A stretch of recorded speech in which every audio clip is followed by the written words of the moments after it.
Hi friends, welcome to not వైద్యం. మమ్మల్ని ఎంతగానో ఆదరిస్తున్న మా ప్రేక్షకులకి, మా సబ్స్క్రైబర్స్కి మా హృదయపూర్వక ధన్యవాదాలు. ఈరోజు మనం చాలా మందికి కూడా పురుషులకు లింగం పైన చిన్న చిన్న కురుపులు రావడం, దద్దులు, ఎలర్జీ లాంటివి రావడం జరుగుతుంది.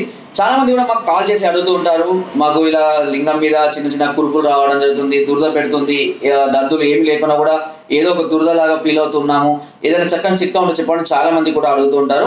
అయితే వాస్తవానికి ఇందులో మనము దీన్ని రెండు విధాలుగా మనము డివైడ్ చేసుకోవాల్సి ఉంటుంది. ఒకటి, మామూలుగా శరీరంలో ఉన్నటువంటి బ్లడ్ అనేది చెడు రక్తం అనేది ఎక్కువగా ఉండడం వల్ల కానివ్వండి, అంటే స్కిన్ డిసీజెస్ లాంటివి వచ్చే వాళ్ళకి కానివ్వండి, లేదా శరీరంలో అధిక వేడితో బాధపడుతున్న వాళ్ళకి కానివ్వండి, లేదా టైట్ డ్రైయర్స్ వేసుకోవడం, చెమట ఇలా ఎలర్జీ ఎక్కువగా తడిగా ఉండడము, రెగ్యులర్గా క్లీన్ చేసుకోకపోవడము, ఇలాంటి చిన్న చిన్న ప్రాబ్లమ్స్ ఉన్న వారికి సహజంగా కూడా ఈ ప్రాబ్లమ్స్ అంటే రావడం జరుగుతుంది. సో ఇలాంటి సహజంగా సమస్యలు వచ్చిన వాళ్ళకి ఎలా క్యూర్ చేసుకోవాలనే దాని గురించి నేను చెప్తాను.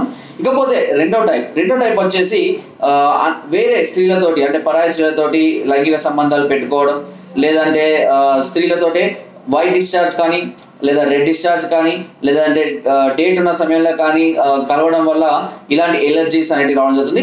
లేదా వారికి ఏమైనా ఇన్ఫెక్షన్స్ ఉన్నా సరే అలాంటి వారి దగ్గర నుంచి కూడా ఈ ఇన్ఫెక్షన్స్ ఏంటి అంటే సుఖ వ్యాధులు అంటారు వీటిని, ఇలాంటివి కూడా ఒకరి నుంచి ఇంకొకరికి వచ్చే అవకాశం కూడా ఉంటుంది.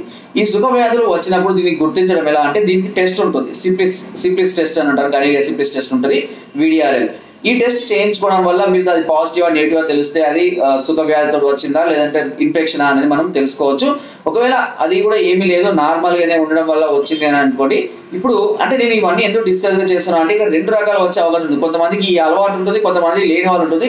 బట్ లేని వాళ్ళకు కూడా కొన్ని సందర్భాలలో ఇన్ఫెక్షన్స్ వస్తూ ఉంటాయి. అది అంటే సుఖ వ్యాధులు కాకపోయినా కూడా మామూలు ఇన్ఫెక్షన్స్ కూడా వచ్చే అవకాశం ఉంటుంది. ఎందుకంటే కొంతమంది ఏంటంటే శుభ్రం చేసుకోరు, ఎక్కువగా టైట్ డ్రైయర్ చేసుకోవడం, చెమట ఇలాంటి ఎక్కువ ఉండడం వల్ల కూడా ఎలర్జీ, దురద లాంటివి రావడం జరుగుతుంది. సో ఇలాంటి సమస్యలతో ఉన్న వాళ్ళు, అంటే సుఖ వ్యాధులు సోకిన వాళ్ళు కాక మిగతా సమస్యలతో బాధపడుతున్న వాళ్ళు ఎవరైతే ఉంటారో వారికి ఇప్పుడు నేను చెప్పబోయే చిట్కా అనేది చాలా అద్భుతంగా పనిచేస్తుంది. వాళ్ళు మాత్రమే ఈ చిట్కాను ఉపయోగించాలి.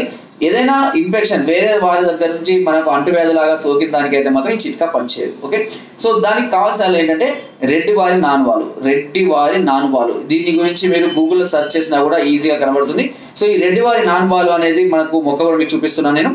ఈ మొక్కను ఏం చేయండి అని అంటే, మెత్తగా సమూలంగా తీసుకొని వచ్చి వేలుతో సహా అయినా సరే తీసుకొని వచ్చి శుభ్రంగా కడిగి ఆరబెట్టి మెత్తగా దంచి ఆ రసాన్ని ఎక్కడైతే మీకు కురుపులు, దద్దులు, ఎలర్జీ ఉన్నాయో, ఈవెన్ మీకు తొడల ప్రాంతాలలో కూడా కొంతమందికి ఎలర్జీ అవుతుంది కదా, ఆ ప్రాంతాల్లో కూడా ఈ రసాన్ని అప్లై చేయండి. ఇలా కనుక మీరు ఒక వారం నుంచి 10 రోజులు కనుక ఈ రసాన్ని అప్లై చేసి ఒక గంట వరకు ఉంచి, గంట తర్వాత క్లీన్ చేసినా స్నానం చేసినా పర్వాలేదు.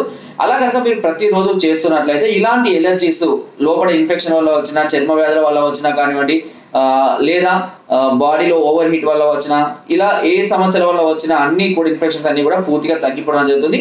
ఇంత ముందు కూడా నేను ఒక చిట్కా కూడా చెప్పడం జరిగింది, అది వాము నీటితో కూడా రెగ్యులర్గా క్లీన్ చేసుకున్నా కూడా ఈ కురుపులు, దద్దులు, ఈ ఎలర్జీస్ ఇలాంటివన్నీ కూడా తగ్గిపోతాయని చెప్పడం జరిగింది.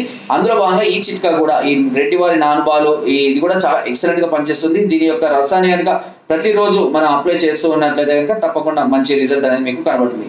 ఒకవేళ మీరు మరే ఇతర సుఖ వ్యాధులతో కానీ, గనీరియా, సిప్లిస్ లాంటి అంటు వ్యాధులతో కనుక మీరు బాధపడుతున్నట్లయితే దీనికి తప్పకుండా ట్రీట్మెంట్ తీసుకోవాల్సిందే. రిపోర్ట్ తీసుకొని, అంటే మీరు ఏదైతే ఇప్పుడు నేను చెప్పిన టెస్ట్లు ఉన్నాయో ఆ టెస్ట్ చేయించుకొని ఆ రిపోర్ట్స్ కనుక పైన స్క్రోల్ నెంబర్కి వాట్సాప్లో మాకు పెట్టినట్లయితే దానికి సంబంధించిన పూర్తి వివరాలన్నీ కూడా ఫోన్ చేసి మీరు తెలుసుకోవచ్చు. దానికి సంబంధించిన పూర్తి మెడిసిన్ కానివ్వండి, వాడే విధానం కానివ్వండి, ఫుడ్ కానివ్వండి, సలహాలు, సూచనలు అన్నీ కూడా మీకు పూర్తిగా అందజేయడం జరుగుతుంది. ఒకవేళ మీరు రాలేని పక్షంలో, ఇంత దూరంలో ఉండి కొంతమంది చూపించుకోవడానికి కూడా సిగ్గుగా ఉన్న పక్షంలో ఫొటోస్ తీసి ఆ ఫొటోస్ కూడా వాట్సాప్లో, అంటే ఎలా ఉంది ఎలర్జీ అనేది కూడా మాకు ఫోటోలో వాట్సాప్ ద్వారా పంపించినట్లయితే మీరు మా వద్దకు రాకుండా మీ వద్దకే మెడిసిన్ని తెప్పించుకొని వాడి క్యూర్ అయ్యేటటువంటి అవకాశాన్ని నాటు వైద్యం కల్పిస్తుంది. సో ఈ అవకాశాన్ని అందరూ ఉపయోగించుకుంటారని మనస్ఫూర్తిగా కోరుకుంటున్నాను. సో ఫ్రెండ్స్, నా వీడియో కనుక మీకు నచ్చినట్లయితే ఒక లైక్, ఒక షేర్ చేయండి. మరిన్ని వీడియోస్ కోసం సబ్స్క్రైబ్ చేయడం మాత్రం మర్చిపోకండి. మీ అమూల్యమైన సలహాలని, సూచనలు నాకు కామెంట్ ద్వారా తప్పకుండా తెలియజేయండి. Thank you.